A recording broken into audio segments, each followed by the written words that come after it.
नमस्कार, मैं यूपी विधानसभा चुनाव के सर्वे पे निकला हूं और आज पहुंचा हूं लखनऊ में और लखनऊ के समाजवादी पार्टी के कार्यालय में हूं। आज समाजवादी पार्टी के राष्ट्रीय अध्यक्ष और यूपी के पूर्व मुख्यमंत्री अखिलेश यादव जी वर्चुअल रैली यानी प्रेस कॉन्फ्रेंस करने वाले हैं और मैं समाजवादी पार्टी कार्यालय में हूं। और आज देखना दिलचस्प होगा कि तमाम पार्टियां जैसे जैसे चुनावी कि तारीखें नज़दीक आ रही है उसी तरीके से तमाम पार्टियां अपने अपने स्तर से इस चुनाव को जीतने के लिए रणनीति बना रही है, मेहनत कर रही है। आपने देखा होगा कांग्रेस पार्टी ने भी अपनी पहली सूची को जारी कर दिया उम्मीदवारों को और भारतीय जनता पार्टी भी पहली सूची को प्रकाशित करने वाली है। उसी तरीके से समाजवादी पार्टी भी आज प्रेस कॉन्फ्रेंस बुलाने का मतलब है कि अपने उम्मीदवारों का प्रकाशित करने वाली है, उम्मीदवारों को लिस्ट लोगों के पास देने वाली है। और देखना दिलचस्प होगा कि पहली चरण की जो चुनाव है किसानों की राजधानी यानी पश्चिमी उत्तर प्रदेश से है। तो इस बार देखना होगा क्या किसान समाजवादी पार्टी की तरफ आएंगे। इसलिए किसान समाजवादी पार्टी की तरफ रुख कर रहे हैं क्योंकि किसानों ने लगभग 1 वर्ष तक दिल्ली में तीनों कृषि कानून के खिलाफ आंदोलन किया और 700 से ज़्यादा किसान शहीद हो गए थे। उसके बाद ये मोदी सरकार ने कानून को वापस किया है। लेकिन देखना दिलचस्प होगा क्या पश्चिमी उत्तर प्रदेश से समाजवादी पार्टी और एलएलडी दोनों मिलकर चुनाव लड़ रही है। क्या पश्चिमी उत्तर प्रदेश से समाजवादी पार्टी जीत पाएगी? क्या अखिलेश जी का विजय रथ पश्चिमी उत्तर प्रदेश में कामयाब होगा? और मैं तमाम लोगों को राय लेकर आपके पास पहुंचाने का प्रयास करेंगे। पूर्वांचल में समाजवादी पार्टी इस बार सत्ता परिवर्तन कर पाएगी, वहां के सीटें जीत पाएगी? पूर्वांचल में बहुत बड़ा बदलाव होगा। भारतीय जनता पार्टी पूर्वांचल में शायद ही कहीं अपनी जमानत बचा पाए जो है। अच्छा। ये माहौल है। पूरा परिवर्तन की आधी पूर्वांचल में चल रही है। भारतीय जनता पार्टी के उम्मीदवार कहीं भी अपनी जमानत बचा नहीं पाएगा। अब बड़े वोटों से समाजवादी पार्टी बड़े वोटों के अंतर से सपा के कैंडिडेट सब जीतने जा रहे हैं। सर, खबर आ रहा है कि उत्तर प्रदेश के सीएम आदित्यनाथ योगी जी अयोध्या से चुनाव लड़कर हिंदू समाज को अपने तरफ खींचने का प्रयास कर रहे हैं। क्या लोग धर्म के नाम पर वोट देंगे या विकास के नाम पर वोट देंगे? तो है, यही तो इनका हिंदू हिंदू बार बार चलता है। इसको जो है बैकवर्ड दलित समझ गया है। अच्छा। ये हिंदू जो है ये बैकवर्ड दलित को ठगने का एक एजेंडा हथियार है। अच्छा। ये बार बार इसी पर चुनाव लड़के लोगों को गुमराह करते रहे, भगवान के नाम पे, राम के नाम पे, हिंदुत्व के नाम पे। विकास तो इन्होंने कुछ किया नहीं। अच्छा। अब इनकी असलियत को सारे लोग जान गए हैं। अच्छा। सबका साथ सबका विकास का नारा देने वाली भारतीय जनता पार्टी के चेहरा जनता के सामने आ गया है। अब 69,000 की भर्ती में बाद में इन्होंने स्वीकार किया हाँ 6,000 की भर्तियां गड़बड़ी करके अगले वर्ग को दे दी गई जो है। और ऐसे वक्त इनके समझ में आया जब चुनाव आचार संहिता सर पे थी, ये समझ रहे थे कि चुनाव आचार संहिता लग जाएगी तो भर्तियां जो 6,000 गड़बड़ी से हमने अगले वर्ग को दे दिया है, पिछड़े और दलित की हिस्सेदारी जो अगले वर्ग को दे दिया है वह नहीं हो पाएगा। इनकी चाल को पूरा प्रदेश के 85% के लोग समझ गए हैं और सभी लोग समाजवादी पार्टी के प्लेटफार्म पे खड़ा होकर के भारतीय जनता पार्टी को जवाब देने के लिए आज एकमुश्त तैयार है। सर, जो शिक्षक धरना दे रहे थे लखनऊ में लगभग 6 महीने से, क्या वह शिक्षक समाजवादी पार्टी का समर्थन कर रहे हैं? बिल्कुल, शिक्षक सब समर्थन करेंगे।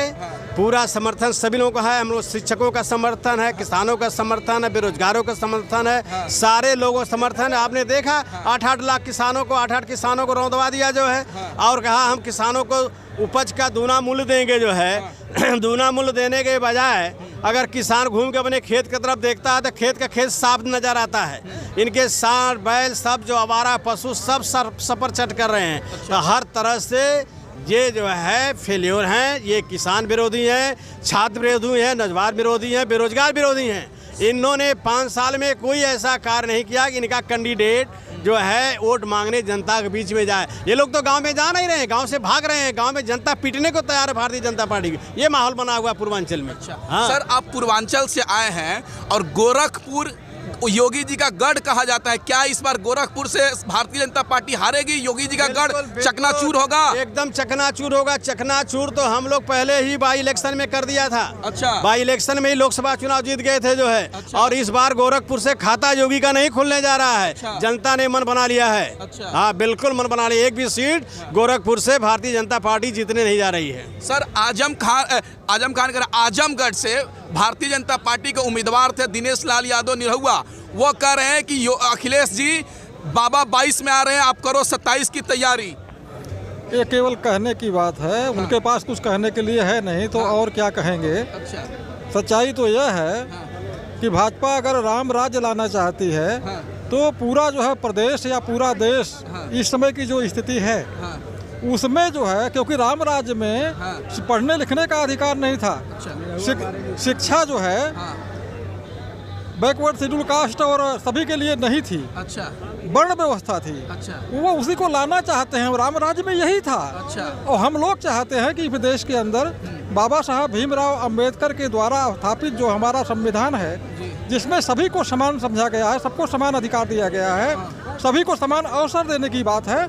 हम लोग जो है इसकी रक्षा के लिए जो है आज एक हो रहे हैं। पूरा प्रदेश इस समय, पूर्वांचल ही नहीं और पूरा प्रदेश एकदम से जो है तैयार है परिवर्तन के लिए और इसको कोई रोक नहीं सकता। सर, गाजीपुर से दिनेश लाल यादव निरहुआ है, आजमगढ़ से चुनाव लड़े थे अखिलेश यादव जी के खिलाफ। वो कह रहे हैं कि अखिलेश जी 22 में बाबा आ रहे हैं, तुम 27 की तैयारी करो। वो दिमागी रूप से फेलोर हो गए हैं। आजमगढ़ से गए थे चुनाव लड़ने के लिए। अच्छा। आजमगढ़ की जनता ने इनको सर्टिफिकेट दे दिया। अच्छा। You are not fit for the politics, you are fit only for the dance and acting and you never entry in the politics. तो ये निरहुआ क्या कहेंगे जो है कि 22 में सरकार बनेगी। ये 27 नहीं 40 साल तक भारतीय जनता पार्टी का वापसी जब सत्ता में नहीं होगा, मैं चैलेंज देके कहता हूँ। अच्छा। जो माहौल बना हुआ है सब जान गए, इनकी ठग को जो है, इनकी नीति को जान गए। 31 डायरेक्ट IAS बनाए, क्या उसमें कोई पटेल समाज का नहीं बन सकता, मौर्य समाज का नहीं बन सकता, विश्वकर्मा समाज नहीं बन सकता, सब के सब उन्हीं लोगों के लिए है। और डायरेक्ट इंटरव्यू देके बैठाया गया। आज़ादी के बाद पहली बार ऐसा हुआ जो है IAS जो है सबसे ब्रेन माइंड होता है, सबसे मतलब कि दिमागदार लोग माने जाते हैं। अच्छा। उनके जगह बिगर रिटर्न टेस्ट के खाली इंटरव्यू पर अपने चहेते लोगों को भर्ती कर दिया गया। उसमें कितने जो है कि अनुप्रिया पटेल पूछना चाहता हूँ, अनुप्रिया पटेल मंत्री हैं, कितने पटेल समाज के लोगों को भागी दिला, कितना मौर्य समाज, कितना चौहान समाज, कितना विश्वकर्मा समाज ला। इन सबकी चालों को जनता बिल्कुल समझ गई है। अब ये जिस तरह से वेस्ट बंगाल से कांग्रेस 1977 से सत्ता से बेदखल हो गई, वैसे 2022 में बेदखल होंगे और 40 साल तक सत्ता में नहीं आएंगे। सर, पहला चरण का चुनाव पश्चिमी उत्तर प्रदेश से है और पश्चिमी उत्तर प्रदेश से किसानों की राजधानी कही जाती है। तो क्या समाजवादी पार्टी और RLD जो गठबंधन में चुनाव लड़ रही है, किसानों को वोट ले पर पाएगी, पश्चिमी उत्तर प्रदेश से जीत पाएगी? बिल्कुल किसानों को मिल रहा है, पूरा किसानों का पूरा समर्थन है। इन्होंने 1 साल किसानों को रोड पर छोड़ करके कड़कड़ाती धूप में चिलकते हुए तमाम किसान मर गए। 780 किसान मरे हैं। 1 साल के बाद अपना किसान बिल वापस लिए हैं। क्या वो किसानों की जिंदगी वापस देंगे? क्या उनके परिवार खुशहाली वापस लाएंगे? पूरा किसान जो है लाठी लेके तैयार है। भारतीय जनता पार्टी गांव घुसने नहीं देगा, भगा देगा जो है। सर, भारतीय जनता पार्टी के विधायक क्यों छोड़ के समाजवादी पार्टी में आ रहे हैं, ऐसा क्यों? वो पिछड़ी जात के लोग हैं। वो किसी लालच में गए थे, अब उनको समझ आ गया कि नहीं हम समाजवादी पार्टी में जाएंगे तभी हमारा हित होगा। अच्छा।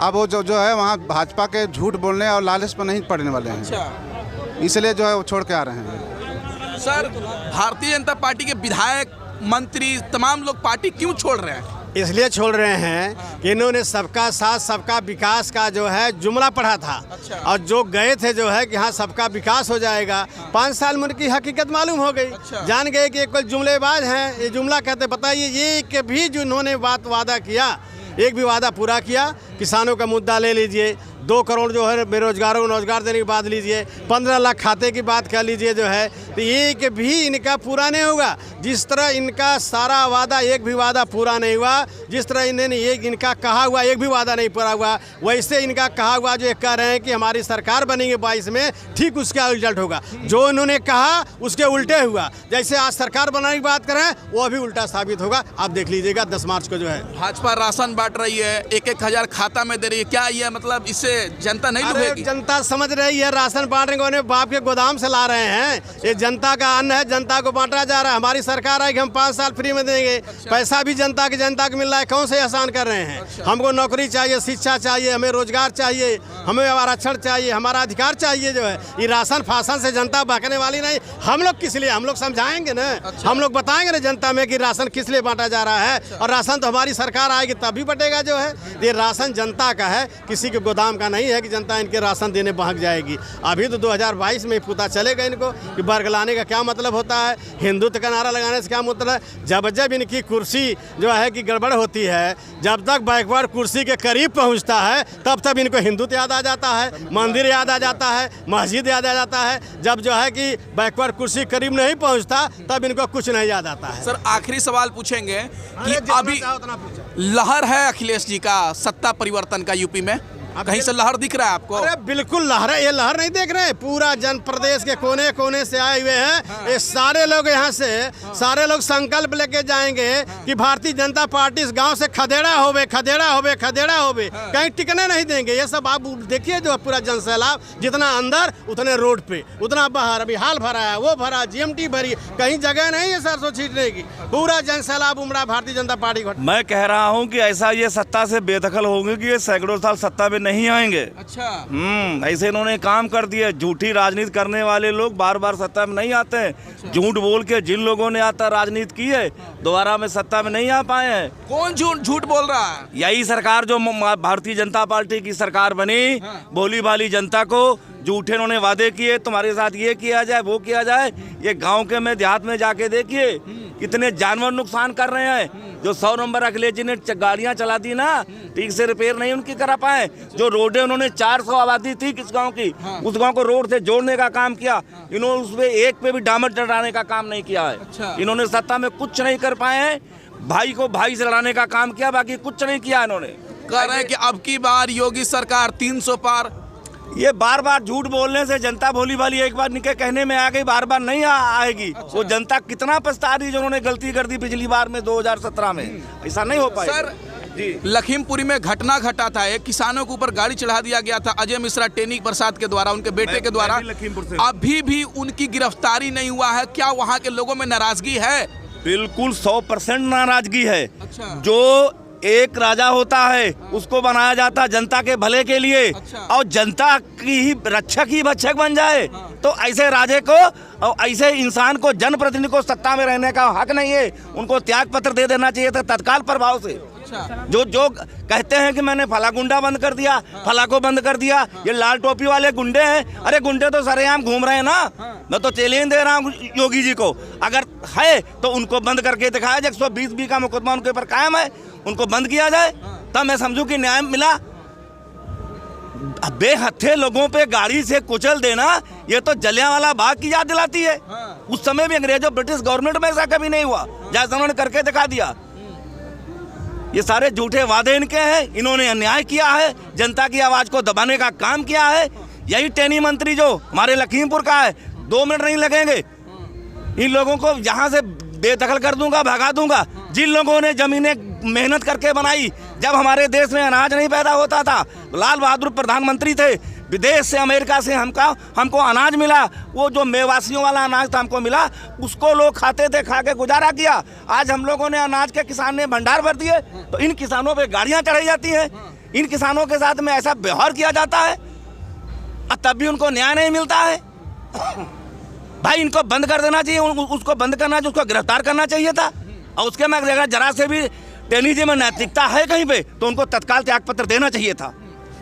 तो लोगों में भारी नाराजगी है, आक्रोश है, और देखना दिलचस्प होगा क्या ये नाराजगी चुनाव तक रहती है, और आने वाले समय में क्या अखिलेश जी यूपी का मुख्यमंत्री बन सकते हैं। और देखना एक और दिलचस्प होगा कि देश के गृह मंत्री कहते हैं कि दूर दूर तक हमें अपराधी नहीं दिखते हैं, लेकिन लोगों का कहना है कि आपके अपराधी बगल में बैठे हुए हैं अजय मिश्रा टेनी जी, उनको पहले बर्खास्त कीजिए, तब यूपी से अपराधी भाग जाएंगे। आप देखते रहिए पप्पू टाइम्स।